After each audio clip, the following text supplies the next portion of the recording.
Hola, vamos a continuar con el tema de atención del recién nacido sano y sin asfixia 2. Continuando con el tema, bueno, ya teniendo al neonato estabilizado y después de haber realizado todos los procedimientos, vamos viendo, una vez evaluamos la cabeza, ya entre los hallazgos normales lo que vamos a encontrar son una fontanela anterior o bregmática, que es romboidal, su diámetro mayor entre 1 a 4 centímetros y el cierre de ella es generalmente entre las 9 y 18 meses. Y la fontanela posterior, o lambdoidea, cuya forma es triangular, el diámetro es menor a 1 centímetro, es puntiforme y se cierra generalmente a los 2 meses. Otro de los hallazgos normales son, primero, la cabeza es más grande en relación con el cuerpo. Puede existir el cabalgamiento óseo, generalmente entre los huesos parietales. Luego tenemos el caput succedaneum, ya que este se va a presentar cuando existió trabajo de parto prolongado y se debe a un edema del tejido celular subcutáneo, como vemos en esta imagen. Se presenta al momento de nacer, no respeta suturas, es decir, puede abarcar parietal, puede abarcar el hueso frontal y demás. Y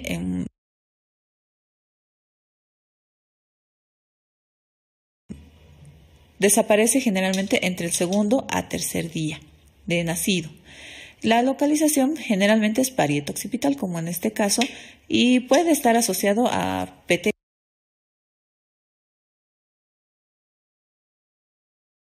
y equimosis, ¿ya? Y esta es la representación gráfica del caput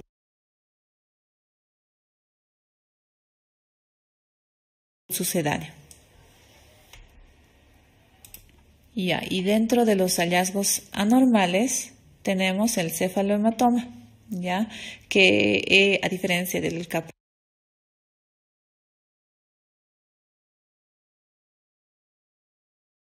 succedaneum es hemorragia subperióstica, el otro solamente era edema del tejido celular subcutáneo. Esta es una hemorragia, la representación gráfica es esta. Ya aparece horas después del parto prolongado o instrumentado, respeta suturas, ya como podrán ver aquí, es decir, generalmente es parietal, solamente ocupa el parietal y se resuelve entre 2 semanas, incluso hasta 3 meses. Ya no hay cambios de coloración, como verán, al igual diferenciando del caput succedaneum, y la localización más frecuente es la parietal.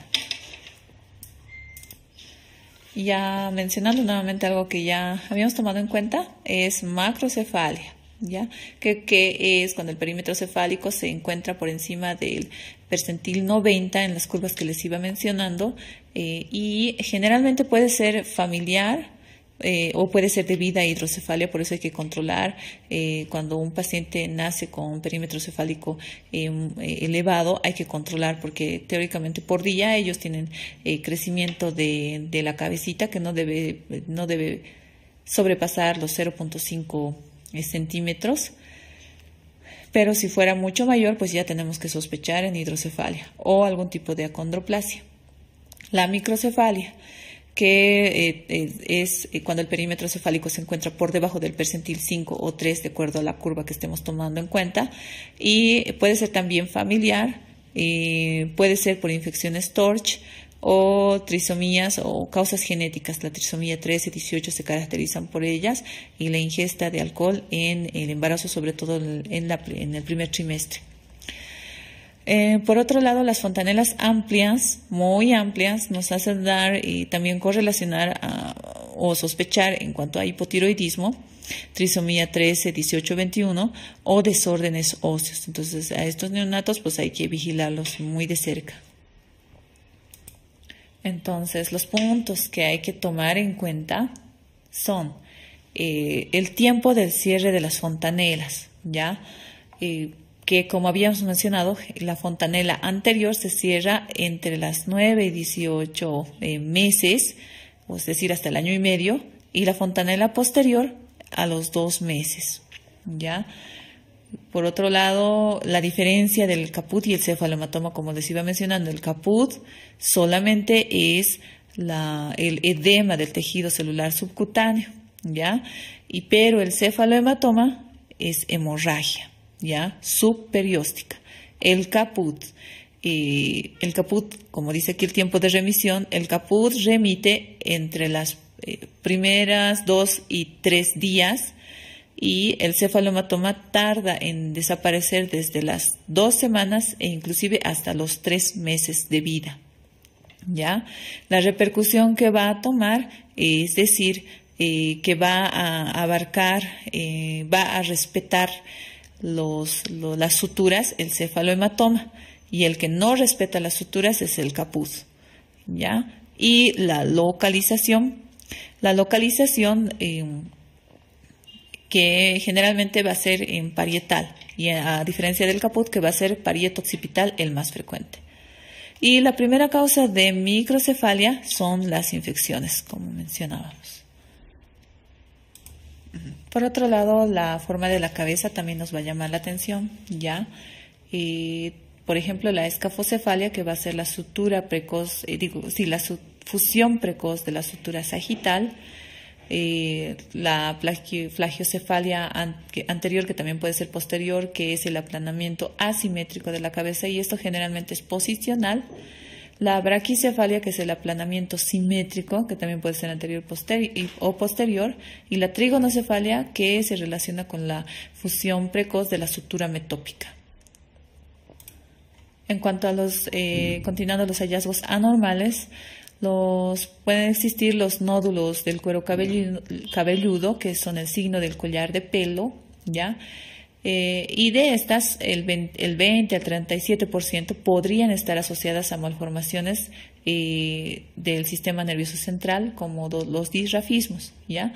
Por ende, estos pacientes tienen que tener una valoración por neurocirugía para una realización de una resonancia magnética y poder detectar algún tipo de anomalía neurológica.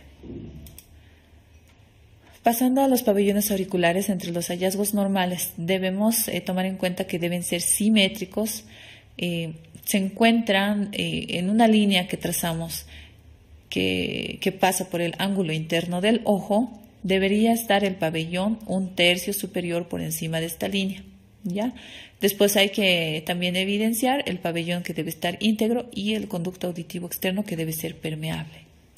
En cuanto a los hallazgos anormales, a nivel de los pabellones auriculares tenemos los plicomas o los papilomas o fositas preauriculares, o restos de estructuras branquiales embrionarias, ¿ya? Que pueden asociarse a malformaciones renales urinarias. Por eso es que cuando nace un pacientito que tenga algún plicoma o algún tejido cutáneo preauricular, se les realiza una ecografía renal para ver la estructura, ¿no? Si hay alguna malformación. Sin embargo, también tomar en cuenta que en últimos estudios han determinado que la probabilidad de patología renal en estos pacientes es igual que en un paciente que no tenga alteraciones en cuanto a plicomas preauriculares. En cuanto a los hallazgos anormales, debemos tomar en cuenta la implantación baja de pabellones auriculares, que puede estar relacionados con trisomías 13, 18 y 21, síndrome de Turner o Treacher-Collins, ¿no? Y cuando nos damos cuenta que hay implantación baja, entonces en la línea que hemos dicho imaginaria, que pasa por el ángulo interno del ojo, que está por debajo de ella. Pasando a la cara, bueno, en cuanto a los ojos, son cerrados generalmente, existe discreto edema palpebral, que esto va remitiendo paulatinamente con el pasar de las horas. Puede haber hemorragias subconjuntivales, o solamente la vasodilatación de las venitas a ese nivel, que también no tiene significancia. Las pupilas deben ser isocóricas, fotorreactivas y se debe evidenciar el reflejo rojo, pero como son ojos cerrados, inicialmente no se va a poder evaluar. Generalmente se les realiza después de las 24 horas. El iris debe ser grisáceo y debe ser completo, la córnea y el cristalino sin opacidades. La nariz debe ser poco prominente, flexible. Puede existir un aleteo nasal inicial, pero este no debe ser persistente, y la respiración no debe ser ruidosa. Y además hay que evaluar las coanas permeables. Esto se puede evaluar cerrando la boca y si presenta dificultad respiratoria. Hablando de la boca y el paladar, ya debe existir simetría, ya debe ser íntegro, ya los labios íntegros, rosados, húmedos, ya los dientes pueden aparecer o nacer niños con dientes que pueden relacionarse con malformaciones o síndromes, o pueden no tener una relación, ¿no? Sin embargo, pueden presentar. Esto, según algunas guías, describen retirar los dientecitos porque puede tal vez estos salirse y producir una obstrucción de vía aérea, pero otros recomiendan no retirar porque teóricamente no tienen ninguna significancia, ¿no? Bueno, y hablando de los cojinetes. Los cojinetes o callos de succión que se producen pues básicamente por la succión son acúmulos de grasa y epitelio, ya que está cornificado. Y en realidad básicamente es por la succión, no es algo malo. Las perlas de Epstein, ya cuyos son quistes blanquecinos de contenido mucoso, ya. Ya pasando a los hallazgos anormales, pues cabe mencionar la parálisis facial, ¿no? Si presentamos una carita que está como asimétrica, y esto básicamente debemos sospechar en pacientes que tengan el antecedente de que haya habido un uso de dispositivos para el parto o un expulsivo dificultoso, ¿ya? Y esto puede ser por compresión del nervio contra el promontorio de la pelvis de la mamá durante el nacimiento. Y esto se pone más evidente entre el primer y segundo día. Su resolución es espontánea, generalmente en días. Eventualmente necesitan fisioterapia y con esta va desapareciendo entre semanas e incluso años.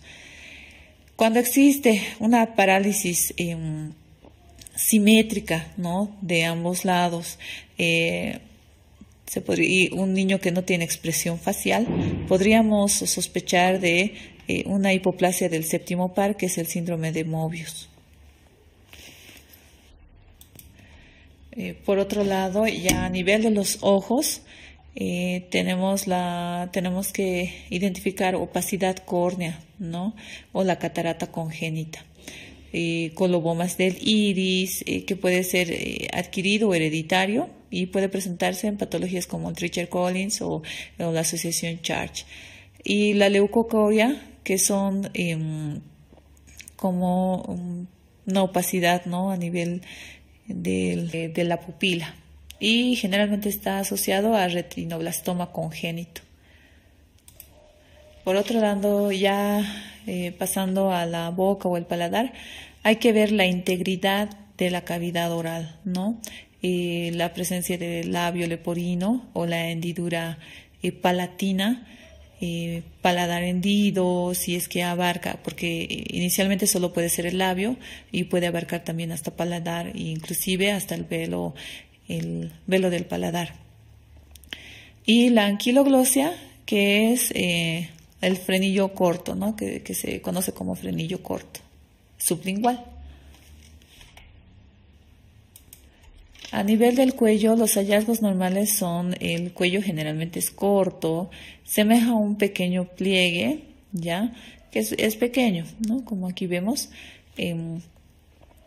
El cuello debe ser móvil en todas las direcciones y debe ser simétrico, sin masas, lesiones ni posturas anormales. Pasando ya a los hallazgos anormales, tenemos la tortícolis congénita, ya en la cual la cabeza está inclinada hacia un lado, como vemos en este caso, y con rotación de la carita hacia el lado contrario, ya, y es por alteración del esternocleidomastoideo, ya, y generalmente esto pues en expulsivos prolongados y demás es que tenemos que sospechar. La piel redundante nucal, ya, que está asociado generalmente al síndrome de Turner o el síndrome de Down, dependiendo qué otras características fisonómicas tiene el paciente. En cuanto a masas que podemos encontrar, debemos diferenciar entre las masas de la línea media y las masas laterales. Generalmente de la línea media pueden ser el quiste del conducto tirogloso o un bocio, ¿no? Que tenemos que correlacionar siempre con la clínica. Y los laterales, como en este caso, ya que hay que distinguir si se trata de un higroma quístico o un hematoma del músculo esternocleidomastoideo. Eso también correlacionando a los antecedentes en el paritorio. Por otro lado, a nivel del cuello también debemos ver la integridad de la clavícula, ¿ya? Porque la fractura más común en neonatología al nacimiento es la fractura de la clavícula, generalmente en los que son pacientes macrosómicos. La fractura es de tipo leño verde. El paciente puede presentar irritabilidad, dolor, limitación funcional, pero lo más frecuente es un moro asimétrico. Eso es lo que más frecuentemente vamos a ver en un paciente. O que la mamá refiera que solo moviliza un miembro superior. Y al examen físico se va a evidenciar una deformidad visible o palpable. Entonces, puntos a tomar en cuenta. Los nódulos del cuero cabelludo que mencionábamos requieren manejo por cirugía o su valoración al menos para una resonancia y ver que no tenga alguna correlación con alguna anomalía neurológica. La causa más importante de implantación baja de pabellones auriculares son de origen genético. La parálisis facial puede ser secundaria al trauma del nacimiento, como expulsivos prolongados y demás. La tortícolis se asocia a rotación contralateral de la cabeza. Y la piel redundante cervical es sugerente de síndrome de Down o síndrome de Turner. Ya pasando al tórax, el tórax normal es cilíndrico como un pequeño barril y su diámetro anteroposterior es igual al transversal. Las costillas son horizontales, ¿ya? El apéndice xifoides es prominente y generalmente un paciente más de 36 semanas, el nódulo mamario es palpable, ¿ya? Y en mayores de 34 semanas la areola ya es visible. Hay tal vez un punto a tomar en cuenta que puede existir congestión mamaria, incluso de producción de lechecita, ¿ya? Esto se llama leche de brujas, ¿ya? Y esto tiene que ver con la transferencia hormonal de la madre, considerando que al nacer la mamá está inmersa en un monte de hormonas, la oxitocina, prolactina y demás, pues por la lactancia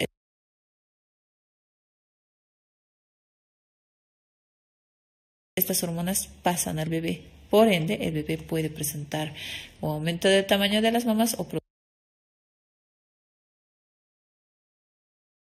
producción láctea, que no es algo patológico y es transitorio.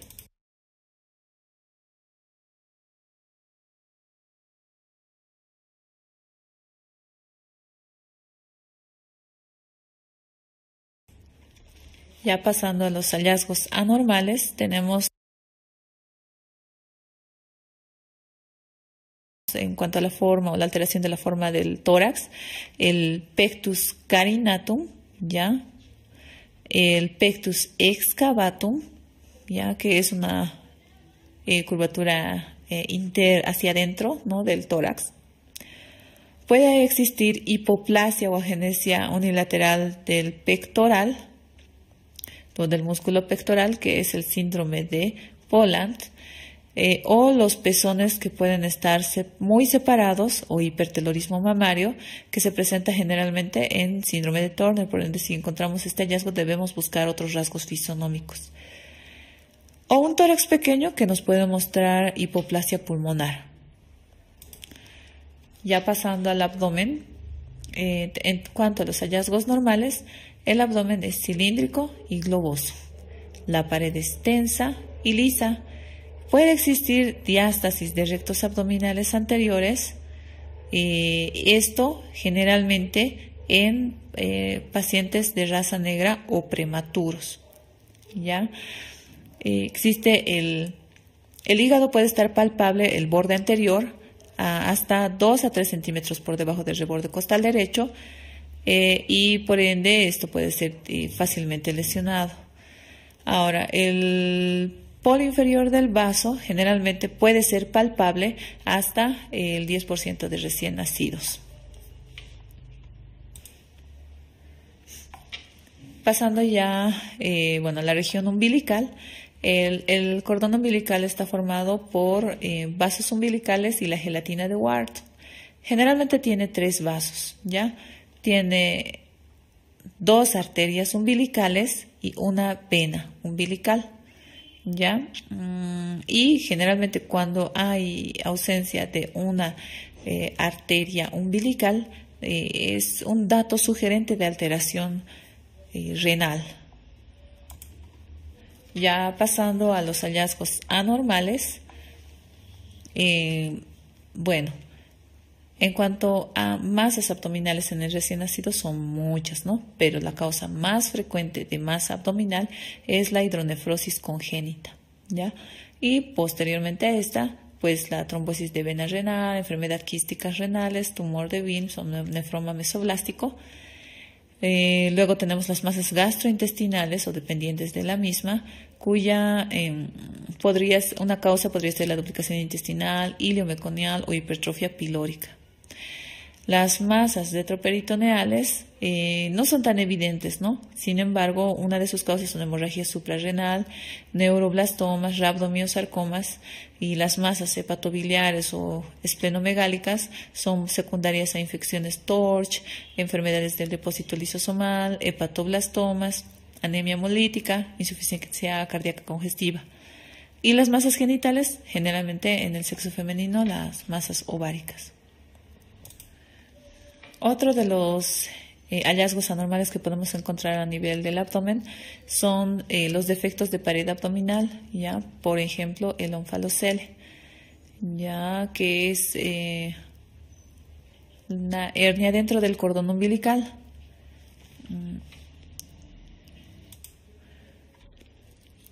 Y dentro de estas puede contener cualquier cantidad de vísceras, entre intestinos, hígado, inclusive el estómago. Generalmente se asocia a un 67% a anomalías de trisomías 13, 18 y 21 o patologías cardíacas o gastrointestinales, y tiene una mortalidad aproximada del 30%. U otra patología como la gastrosquisis, que es la protrusión de los intestinos o las vísceras sobre la pared abdominal, que no está cubierto con ningún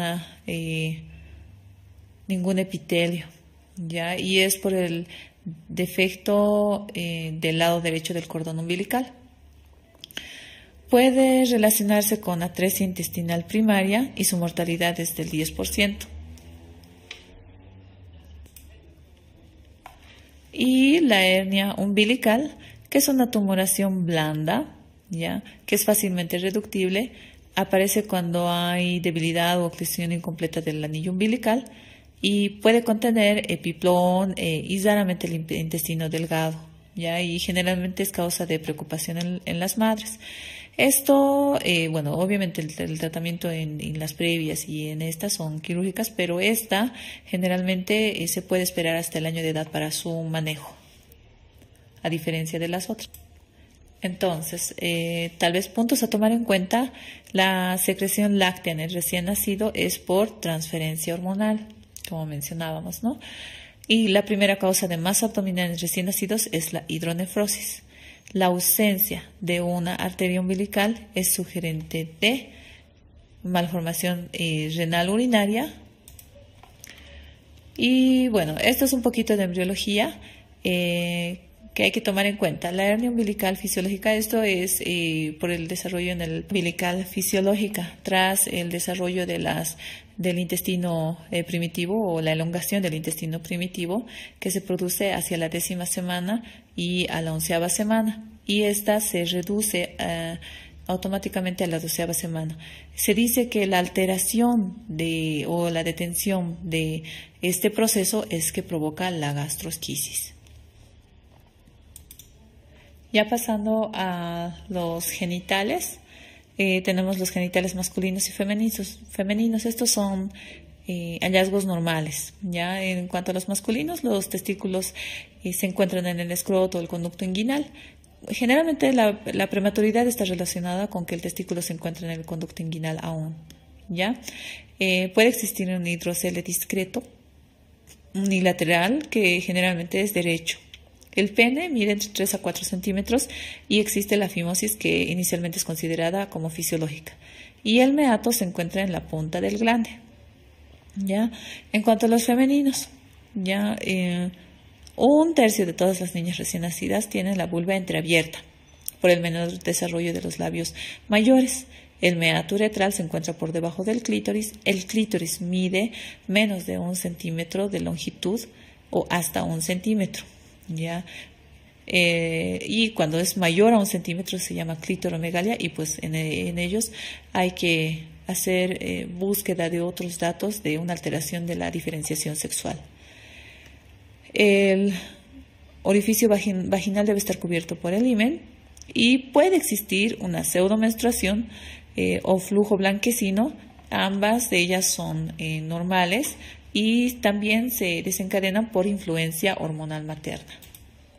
Bueno, es aquí que tenemos, ¿no?, un pequeño hidrocele con un aumento pequeño de volumen y en las mujercitas, ¿no?, los labios mayores que pueden ser prominentes.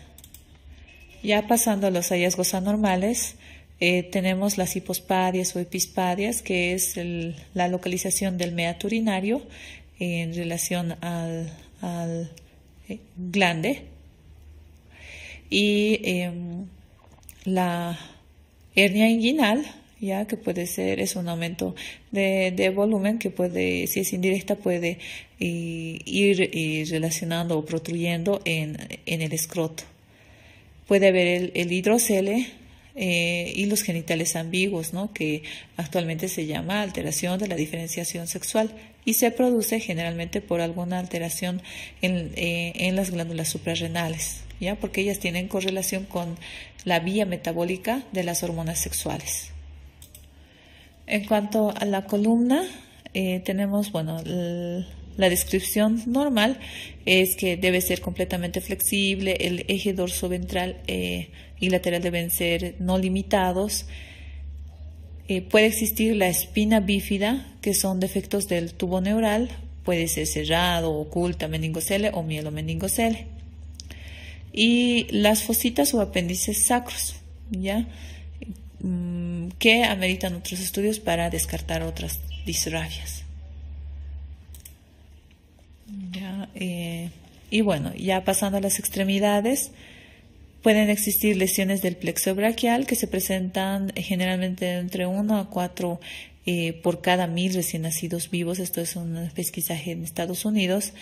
La parálisis de Herb-Duchenne, que es la más frecuente, y generalmente es una parálisis de las raíces C5 a C7, ¿ya? Y básicamente esta es la presentación de un paciente con Herb-Duchenne.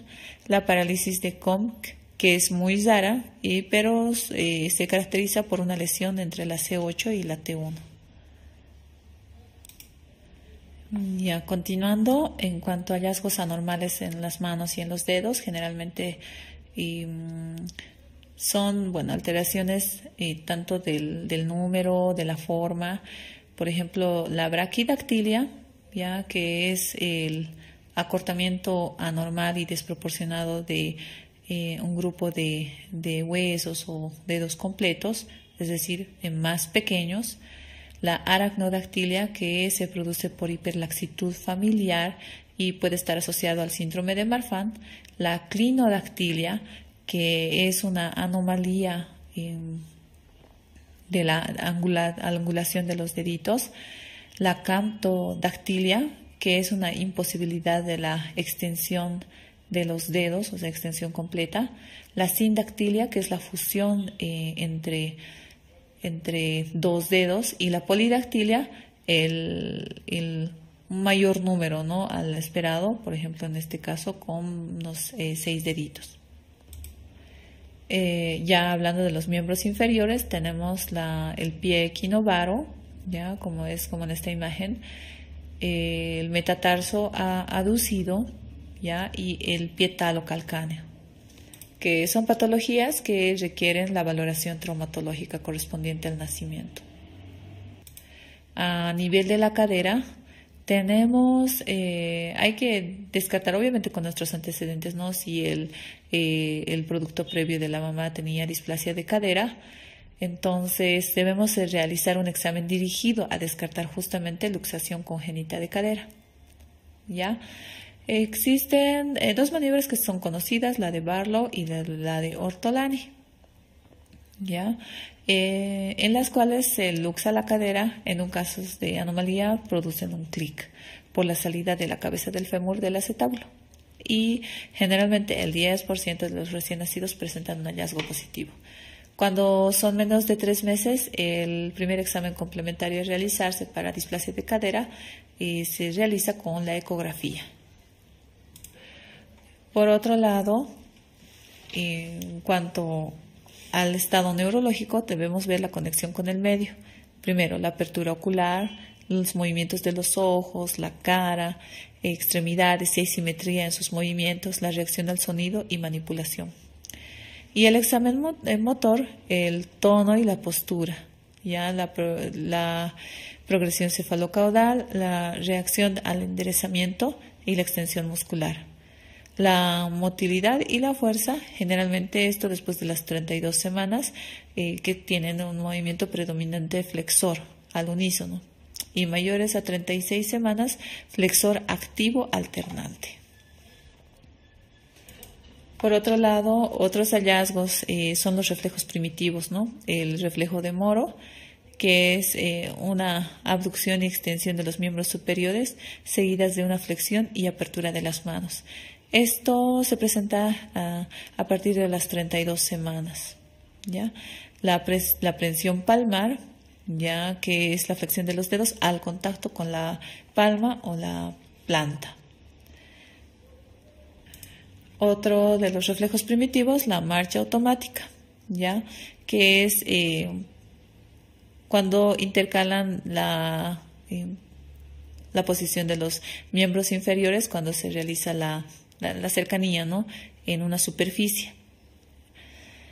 Y la succión, que se presenta a partir de las 34 semanas de gestación. Y el reflejo de búsqueda, cuando se estimula en uno de los 2 lados de las comisuras y produce que el neonato busque para la succión, o sea, mueva la cabeza hacia el lugar donde están estimulando.